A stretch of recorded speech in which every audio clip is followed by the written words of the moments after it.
الحمد لله والصلاة والسلام على رسول الله وعلى جميع من قام بإحياء سنة رسول الله اما بعد معزز سامعین،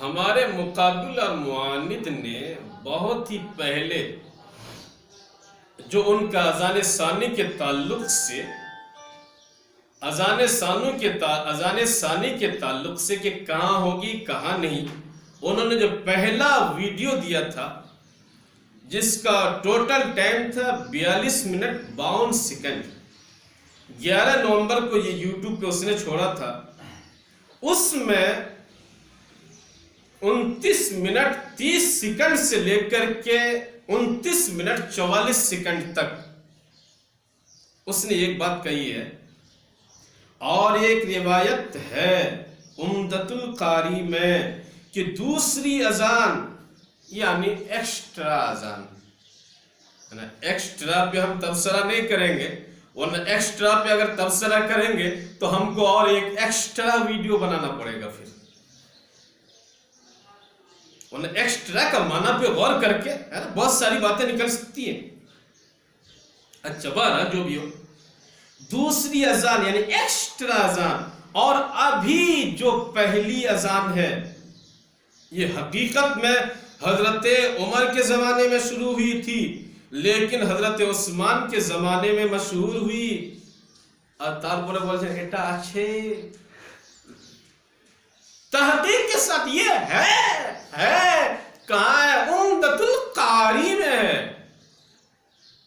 چلیے بھائی، جب ہم نے سوچا کہ چلو ایٹا آچھے اتنی تحقیق کے ساتھ بول رہے ہیں تو ہم بھی اس کی تحقیق کر لیتے ہیں کہ کیا ہے۔ جب ہم نے اس کی تحقیق شروع کی تو ہم نے دیکھا کہ ہاں بھائی، عمدۃ القاری میں واقعی یہ اثر ہے۔ اثر شاید جو اہل علم ہے وہ تفسیر اور حدیث اور اثر میں فرق جانتے ہیں، تو ایک اثر ملی۔ اثر میں کیا ہے؟ وہ وقع فی تفسیر جویبر عن الضحاک عن برد بن سنان عن مکحول عن معاذ ان ابن عمر هو الذی زادہ۔ اصل میں وہ جو عمدۃ القاری کا جو نسخہ میرے پاس ہے اس میں یہ ان معاذ بن عمر هو الذی زادہ، شاید یہ کمپیوٹرائز کی غلطی ہے، ہونا یہ چاہیے ان معاذ ان عمر هو الذی زادہ، کہ حضرت عمر نے اس اذان کو بڑھایا تھا۔ فلما كانت خلافت عمر رضی اللہ تعالی عنہ وکثر المسلمین امر مؤذنین ان یؤذن للناس بالجمعہ خارجا فی المسجد حتى يسمع الناس الاذان وامر ان يؤذن بین یدیہ کما یفعل المؤذن بین یدی النبی وبین یدی ابی بکر ثم قال عمر اما الاذان الاول فنحن ابتدعناه لکثرة المسلمین فهو سنة من رسول اللہ ماضیہ۔ صفحہ نمبر 304 جلد نمبر 6 یہاں موجود ہے۔ علامہ عینی نے اس پر کوئی تبصرہ نہیں کیا، ایسے لکھا، اسے چھوڑ دیا یہاں پہ۔ جب ہم نے سوچا چلو اور بھی دیکھ لیتے ہیں کیا حال ہے اس روایت کا، کیونکہ اتنی تحقیق ایٹا اچھے۔ پھر ہم نے دیکھا فتح الباری ابن حجر اسقلانی کی شرح بخاری ہے، صفحہ نمبر 395 جلد نمبر 2 میں بھی یہی روایت ملی۔ روایت جب ہم نے دیکھا کہ یہ موجود ہے اور ہم نے وہ یوٹیوب دیکھا تو ہمیں لگا کہ یا اللہ اتنا بڑا جاہل، ایک کتاب میں دیکھ لیا، دوسری کتاب کو دیکھنے کی کوشش بھی نہیں کیا۔ جب ہم نے دیکھا تو ابن حجر اسقلانی اس روایت کو نقل کرنے کے بعد فرماتے ہیں ھذا منقطع بین مکحول و معاذ، یہ روایت مکحول اور معاذ کے جو درمیان ہے یہ منقطع ہے، منقطع، بیچ سے کوئی راوی غائب ہے، منقطع ہے۔ اب ان لوگوں سے پوچھئے جنہوں نے محمد بن اسحاق کی روایت کو صرف تدلیس کی وجہ سے رد کر دینا چاہا اور یہ بولا کہ ابن اسحاق یہ راوی مدلس ہے، وہاں راوی محذوف ہو یہ ضروری نہیں، صرف شبہہ ہے، ہو سکتا ہے نہیں بھی ہو سکتا ہے۔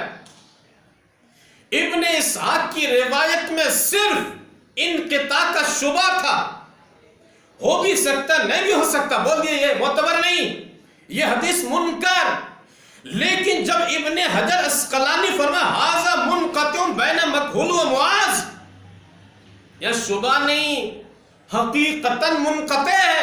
اب اس حدیث کو، اس اثر کو دلیل میں بناتے ہیں، تو یہ کتنی بڑی جہالت ہے۔ کاش اگر علم ہوتا تو ہم ایسی باتیں نہیں کرتے۔ یہ اور آگے دیکھتے ہیں، ابن حجر عسقلانی فرماتے ہیں دوسری تردید ولا یثبت، یہ جو روایت ہے نا یہ ثابت ہی نہیں۔ کیوں ثابت نہیں؟ فرماتے لأن معاذا كان خرج من المدینہ الى الشام فی اول ما غزا الشام واستمر الى ان مات فی طاعون امواس، اس لیے کہ معاذ مدینہ سے ملک شام چلے گئے جب شامیوں سے پہلا غزوہ ہوا تھا اور وہیں پہ رہے، طاعون امواس میں ان کی وفات ہو گئی، تو فرما رہے ثابت نہیں۔ تو دوسرا جرح ابن حجر عسقلانی نے فرمایا یہ ثابت نہیں، پہلا جرح منقطع، دوسرا یہ ثابت نہیں۔ تیسرے نمبر پہ فرماتے ہیں وَقَدْ تَوَارَدَتِ الرِّوَایَاتُ عَلَىٰ أَنَّ عثمان هُوَ الَّذِي زَادَ، یعنی جو عام روایتوں میں آیا ہے وہ یہی ہے هُوَ الَّذِي زَادَ، کہ حضرت عثمان غنی ہی نے اذان کو بڑھایا تھا۔ فَهُوَ الْمُعْتَمَدْ فَهُوَ الْمُعْتَمَدْ، خوب بولتے تھے المسنون هو الثانی هو المعتبر هو الاصل هو السنہ، حسر کے ساتھ بولتے ہیں لیکن سمجھتے نہیں۔ فرماتے فَهُوَ الْمُعْتَمَدْ، حسر ہے، یہی معتمد ہے، اس کے علاوہ دوسرا نہیں۔ تو سوچئے جب ابن حجر عسقلانی نے اتنی ساری جرحیں کر دی کہ یہ منقطع ہے، یہ روایت ثابت نہیں ہے، معتمد یہ ہے کہ حضرت عثمان غنی نے بڑھایا، اب پھر بھی یہ کہو کہ حضرت عمر نے بتایا، حضرت عمر نے بڑھایا، ہماری سوچ میری سوچ، تو اپنی سوچ کو اپنی پاس رکھو، کیونکہ تمہاری جہالت والی سوچ کو اہل علم قبول نہیں کر سکتے ہیں۔ جسے ہمارے علماء نے بتایا ہے، جسے ہمارے محدثین نے بتایا ہے، جس پر اہل علم کا اعتماد ہے، محدثین کا اعتماد ہے، ہم اسی کو قبول کرتے ہیں۔ اچھا، اور ایک بہت بڑی بات ہے، ابن اسحاق، محمد بن اسحاق کے بارے میں نے بتایا تھا کہ ابن اسحاق کس درجے کے عظیم محدثین میں سے ہے، بلکہ امام مالک کے شیوخ میں سے بھی ہے۔ امام مالک نے اپنی موطا میں بہت زیادہ روایتیں ان سے بیان کی ہیں، وہ ہے محمد بن اسحاق۔ لیکن یہ جو تفسیر جویبر میں آؤ دیکھتے ہیں جویبر کا کیا حال ہے، تو دیکھیے تہذیب التہذیب، ترجمت جویبر بن سعید، مطبع مؤسسۃ الرسالہ بیروت، صفحہ نمبر 320، جلد نمبر 1، فرماتے قال النسائی وعلی بن جنید والدارقطنی متروک، کہ امام نسائی علی بن جنید دارقطنی نے فرمایا وہ یعنی جویبر متروک ہیں، ان کی حدیث نہیں لی جائے گی۔ اسی میں ہے قال ابن معین لیس بشیء ضعیف، ابن معین نے فرمایا وہ کچھ بھی نہیں ہے، ضعیف، بالکل کمزور ہے۔ قال ابن المدینی ضعیف جدا، علی بن مدینی نے کہا بہت ہی کمزور ہے۔ اور فرماتے وذکرہ یعقوب بن سفیان فی باب من یرغب عن الروایت عنہم، یعقوب بن سفیان نے اسے ان لوگوں کے باب میں رکھا کہ جن کی روایت مقبول نہیں ہوگی، جن کی روایت مانی نہیں جائے گی، جن کی روایت قبول نہیں کی جائے گی۔ امام ابو داؤد فرماتے ہوا علی ضعفی، وہ ضعیف ہے۔ ابن عدی نے فرمایا الضعف علی حدیث ہی وہ روایات ہی بین، جو ان کی حدیث ہے، جو ان کی روایتیں ہیں، ان میں تو ضعف، کمزوری بالکل ظاہر ہے۔ حاکم ابو عبداللہ نے فرمایا انا ابرؤ الی اللہ من وحدتہ، میں ان کی روایت قبول کرنے سے اللہ کی بارگاہ میں بیزاری ظاہر کرتا ہوں، یعنی میں ان کی روایت کو قبول نہیں کروں گا۔ ابن حبان نے روایت کرتے ہوئے ابن حبان کی روایت سے بتایا کہ یروی عن الضحاک اشیاء مقلوبہ، وہ امام ضحاک سے الٹی پلٹی حدیثیں روایت کرتا ہے۔ کون؟ جویبر۔ تو دیکھیے اتنے سارے محدثین نے بتایا کہ ان کی روایت قابل قبول نہیں ہے، یہ جویبر۔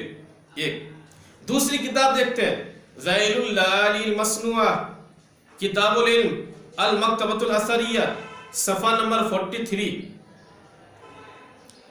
اور اسی میں لسان المیزان سے، یعنی ذیل اللآلی المصنوعہ میں لسان المیزان کے حوالے سے ہے متروک الحدیث عند المحدثین، محدثین کے نزدیک وہ متروک الحدیث ہے، ان کی حدیث قبول نہیں کی جائے گی۔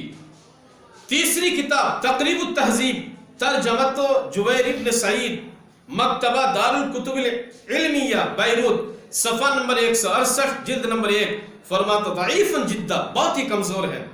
الاتقان، یہ چوتھے نمبر کی کتاب، الاتقان النوع الثمانون فی طبقات المفسرین، دار الکتاب العربی، صفحہ نمبر 472، جلد نمبر 2، الضحاک عن ابن عباس منقطع، یعنی ضحاک جو ابن عباس سے روایت کرے وہ منقطع ہے۔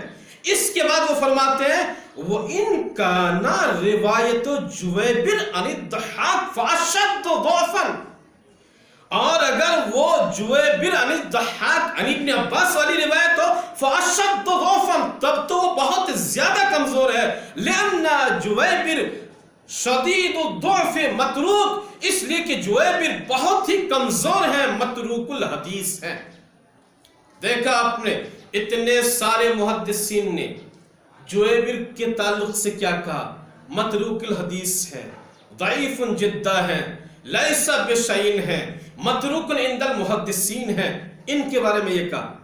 اور ابن اسحاق کے بارے میں نے بتایا ہے کہ ان کے بارے میں اہل علم کے کتنے بڑے بڑے اقوال ہیں۔ خود امام بخاری نے فرمایا ہے کہ علی بن مدینی ان کی حدیث سے استدلال کرتے تھے۔ امام بخاری نے فرمایا ہے جزء القراءۃ خلف الامام میں کہ اگر کوئی ابن اسحاق کے بارے میں کچھ کہے تو مت سننا، کیونکہ لوگوں کے بارے میں کچھ لوگ تو باتیں کرتے رہتے ہیں۔ اتنے عظیم درجے کے محدث اسے یہ کہہ کر کے چھوڑ دیا کہ وہ مدلس ہے، ان کی روایتیں مقبول نہیں ہوگی، وہ منکر ہے۔ منکر پہ بھی ہم بات کریں گے، ہے نا، منکر پہ بھی، اور ایک کلپ میں بات کریں گے کہ ان کی روایت کو منکر بھی کہنا اصطلاح کے اعتبار سے صحیح یا نہیں۔ ابھی سے ہم بتا دے رہے ہیں تاکہ ابھی سے وہ جواب تلاش کرنے کی کوشش کریں۔ تو میں یہ کہتا ہوں کہ دیکھیے ابن اسحاق کے بارے میں اتنے ائمہ محدثین نے ان کی توثیق کی۔ ابن الحمام حنفی نے فرمایا توثیق ابن اسحاق هو الحق الابلج، وہ ثقہ ہے، ہمارا مخالف بھی مانتا ہے، موانی بھی مانتا ہے، وہ ثقہ ہے، لیکن یہ متروک الحدیث ہے۔ ثقہ کو یعنی محمد بن اسحاق کو ثقہ تو مانتے ہیں، لیکن بولتے لا یحتج بحدیث، ثقہ تو مانتے ہیں، ان کی حدیث کو قبول نہیں کرتے، لیکن یہ متروک الحدیث کی روایت کو دیکھنے کے بعد کیا کہتا ہے؟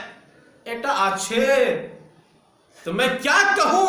یہی تو کہوں گا کہ ارے بھائی کتابوں میں تو بہت ساری چیزیں ہیں، اگر سب ماننا شروع کر دو گے تو پتہ نہیں تمہارا ایمان کہاں چلا جائے گا اور تم ایمان سے کتنے دور چلے جاؤ گے۔ اس لیے کتابیں سمجھو، غور کرو، پڑھو، اگر علم نہیں ہے تو علم حاصل کرنے کی کوشش کرو، جب علم حاصل ہو جائے گا تو اس طرح کی بے تکی اور غلط باتیں نہیں کرو گے۔ رب کریم کی بارگاہ میں دعا گو ہوں کہ پروردگار عالم ہمیں حق سمجھنے اور سمجھانے کی توفیق عطا فرما۔ وما علینا الا البلاغ المبین۔